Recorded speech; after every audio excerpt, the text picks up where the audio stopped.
नमस्कार दर्शकों, YouTube के मेरे चैनल में आप सबका स्वागत है। आज मैं लेकर आई हूँ मिथुन लगन व मिथुन राशि के लिए मई 2023 का राशिफल। जिन दर्शकों की मिथुन राशि है वो भी ये वीडियो देख सकते हैं और जिनका मिथुन लगन है वो भी ये वीडियो देख सकते हैं। सबसे पहले हम देखते हैं कि मिथुन लगन व मिथुन राशि पे मई के माह में ग्रहों का क्या गोचर रहेगा। केतु इस समय आपके पंचम में चल रहे हैं और शनि महाराज आपके भाग्य भाव में चल रहे हैं कुंभ राशि में। लाभ भाव में इस माह देवगुरु बृहस्पति, सूर्य, राहु व बुध की युति रहेगी। आगे चलकर सूर्य द्वादश में चले जाएंगे। लगन में इस माह मंगल और शुक्र का गोचर है माह के आरंभ में, और उसके बाद मंगल नीच राशि कर्क में आपके कुटुंब भाव में चले जाएंगे। ये ग्रहों की स्थिति है मिथुन लगन व मिथुन राशि के लिए। मिथुन लगन व मिथुन राशि के लिए मई के माह में क्या है, मेरा यह मानना है कि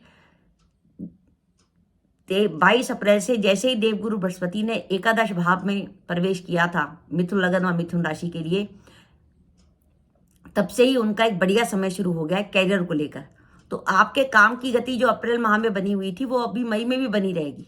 यानी कामों में आपकी कोई प्रॉब्लम नहीं है, बल्कि काम इस माह कुछ ऐसा संयोग बन रहा है कि काम आपके और अधिक तेजी से होने की संभावना बन रही है। इस माह एक विशेष बात यह है कि लग्नेश बुध व आपके लाभेश मंगल में आपस में राशि परिवर्तन योग रहेगा, जिसमें आपके लाभेश मंगल षष्ठेश भी हैं। यानी इसका मतलब ये है कि जो लोग व्यापार करते हैं या जो लोग नौकरी करते हैं, दोनों को ये परिवर्तन लाभ देने वाला है। यानी लाभेश तो जाके लगन में बैठ गए और लग्नेश जाके लाभ भाव में बैठ गए। लग्नेश का लाभ भाव में बैठना इस बात का संकेत है, और साथ ही दशमेश गुरु से युति करना इस बात का संकेत है कि आपको मई के माह में कैरियर से जुड़ी कोई महत्वपूर्ण सूचना मिल सकती है। आपको कोई अपॉर्चुनिटी मिल सकती है जिसको आप लंबे समय से तलाश रहे थे, वो आपको वर्ष 2023 के मई के माह में मिलने की पूरी संभावना बनी हुई है। माह के आरंभ में सूर्य भी वहीं विराज रहे हैं जहां का वो शुभ फल देते हैं। राहु लाभ भाव में बैठ के अचानक ही किसी घटना के होने का संकेत दे रहे हैं। राहु जैसे ग्रह का दशमेश और लग्नेश से संबंध किसी अचानक होने वाली घटना का संकेत है, और भाग्य भाव में शनि महाराज विराजमान है। तो ये ग्रहों का संयोग इस बात का संकेत दे रहा है कि मई के माह में कैरियर में आपको एक अच्छा महत्वपूर्ण और सुखद परिवर्तन देखने को मिलेगा। अगर आप लंबे समय से किसी ऐसी जॉब की तलाश में थे कि जो आपके मन के मुताबिक हो, वो आपको जॉब मिलने की संभावना है। और अगर लंबे समय से आपके पास जॉब नहीं थी तो जॉब मिलने की पूरी संभावना बन रही है।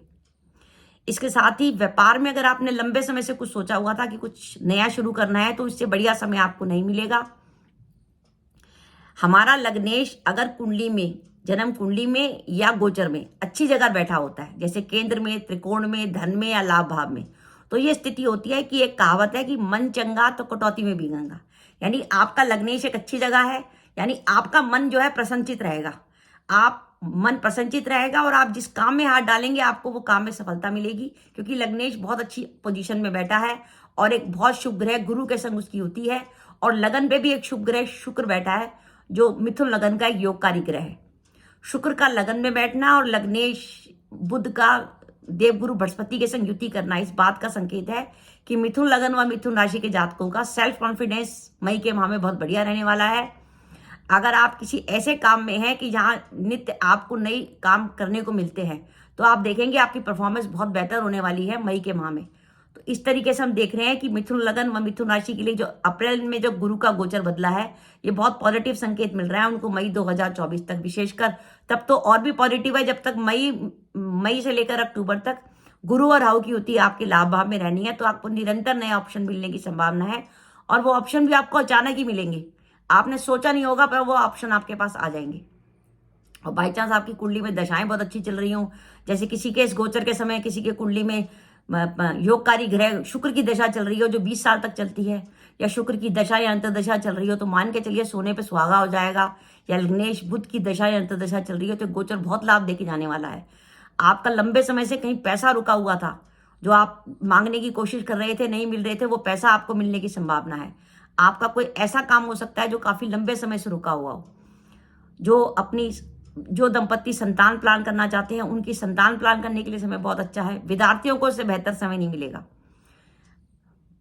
गुरु और बुध दोनों का संबंध शिक्षा से है और दोनों आपके पंचम भाव को देख रहे हैं और पंचमेश लगन पर है।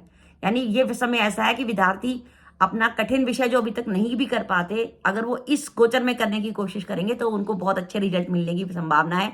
कई बार होता है हम कुछ पढ़ रहे होते हैं, हमें वो चीज़ समझ नहीं आती, लेकिन आप इस समय बैठिए, आपको लगेगा कि हाँ बिल्कुल सही जगह स्ट्राइक करेगी वो चीज़ आपके ऊपर, तो आपको बहुत पढ़ने में मजा आएगा। लेकिन इसके साथ साथ कुछ संकेत भी हैं। पहला संकेत आ रहा है हेल्थ को लेकर, कि हेल्थ को लेकर आपको मई के माह में सावधानी रखनी है, क्योंकि जब माह का आरंभ होगा तो द्वादश शुक्र और षष्ठेश मंगल की लगन पर युति होगी, जो इस बात का संकेत दे रहा है कि हेल्थ में कुछ ही प्रकार की प्रॉब्लम होने की संभावना बनती है। और साथ ही 15-16 मई के बाद सूर्य भी जो है 12वें चले जाएंगे, जो स्वास्थ्य की परेशानी दिखा रहे हैं। स्वास्थ्य की परेशानी जैसे आपको कोई स्किन की प्रॉब्लम हो सकती है, आपके पेट में प्रॉब्लम हो सकती है, और साथ ही मंगल की दृष्टि क्योंकि आपके सप्तम भाव पर भी है, जो आपके जीवन साथी का भाव होता है, तो जीवन साथी के स्वास्थ्य का भी ध्यान रखिएगा, क्योंकि षष्ठेश और द्वादश आपके सप्तम भाव को देख रहे हैं, तो जीवन साथी के स्वास्थ्य को लेकर भी किसी प्रकार की चिंता रहेगी। दाम्पत्य सुख बढ़िया है, क्योंकि दाम्पत्य सुख के कारक ग्रह गुरु अपने भाव को देख रहे हैं, तो दाम्पत्य जीवन में कोई प्रॉब्लम नहीं है, लेकिन जीवन साथी के हेल्थ को लेकर कोई प्रॉब्लम होने की संभावना बनती है। साथ ही अपने भी स्वास्थ्य का ध्यान रखिएगा। और इसके साथ साथ अगर आप ज्वाइंट फैमिली में रहते हैं तो कुटुंब विवाद से बच के रहिएगा, और साथ ही अपनी वाणी का बहुत सोच विचार के इस्तेमाल कीजिएगा, क्योंकि आपकी कुंडली में लगन में स्टार्टिंग में मंगल होंगे, जो मंगल जब लगन पर गोचर करते हैं तो क्रोध बहुत बढ़ाते हैं। यानी आपने किसी ने कोई बात कही और आपको फौरन क्रोध आ गया, तो अपने क्रोध पर नियंत्रण रखिए। साथ ही आगे चलकर मंगल आपके कुटुंब के भाव में चले जाएंगे और नीच राशि में आ जाएंगे। नीच राशि में मंगल में आने का अर्थ है कि आपकी वाणी का दूषित हो जाना। वाणी के दूषित होने का अर्थ है कि आपके मुंह से कोई बात निकले और सामने वाले को वो बिल्कुल जहर की तरह लगे।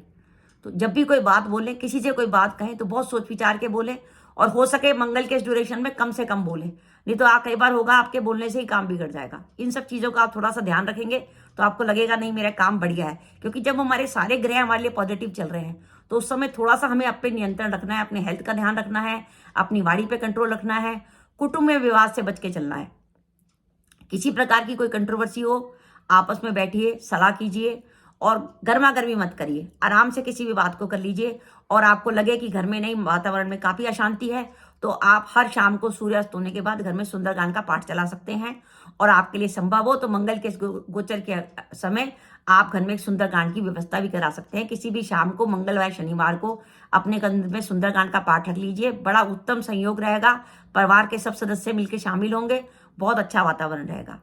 तो इसके साथ ही पंचम भाव में केतु चल रहा है, जो मिथुन लगन व मिथुन राशि की महिलाएं गर्भवती हैं वो अपने हेल्थ का ध्यान रखें, क्योंकि पंचम में केतु का चलना गोचर में हेल्थ में किसी प्रकार के खतरे का संकेत है, क्योंकि आगे चलकर पंचम भाव पर मंगल की भी दृष्टि हो जाएगी। तो या तो हो सकता है कि आपकी डिलीवरी में अचानक सर्जरी की आवश्यकता आ जाए या कोई इमरजेंसी आ जाए, तो गर्भवती पत्नी अपने स्वास्थ्य का ध्यान रखें। और ये पंचम में चल रहा केतु इस बात का संकेत देता है कि संतान को लेकर कुछ चिंतित रहेंगे आप, या तो आपको संतान की हेल्थ की चिंता रहेगी या संतान की पढ़ाई को लेकर चिंतित रहेंगे। पर ओवरऑल अगर इन छोटी छोटी बातों को छोड़ दिया जाए तो मिथुन लगन और मिथुन राशि के लिए, कैरियर के लिए इससे बढ़िया शानदार समय नहीं आएगा, जो वर्ष 2023 में शुरू हुआ है, जो मई 2024 तक चलेगा, जो इस बात का संकेत दे रहा है कि अभी तक जो आप काफ़ी 11-12 साल से स्ट्रगल कर रहे थे, वो आपका स्ट्रगल खत्म हुआ और अब आप एक ऐसी जगह पहुंचने वाले हैं जहां पे आप किसी विशेष उद्देश्य की प्राप्ति कर सकते हैं। तो दर्शकों, मेरा वीडियो था, आपको कैसा लगा प्लीज़ कमेंट बॉक्स में कमेंट करके बताइएगा। इसके साथ ही अगर आप मेरे चैनल पर पहली बार आए हैं और आपने मेरा चैनल अभी तक सब्सक्राइब नहीं किया तो कृपया मेरा चैनल सब्सक्राइब कर दीजिए, साथ ही बेल आइकन को भी दबा दीजिए, जिससे जब भी मैं अपने वीडियो अपलोड करूँ उसके नोटिफिकेशन आपको मिल जाए और आप मेरा वीडियो देख सकें। इसके साथ ही नमस्कार दर्शकों, जय माता दी।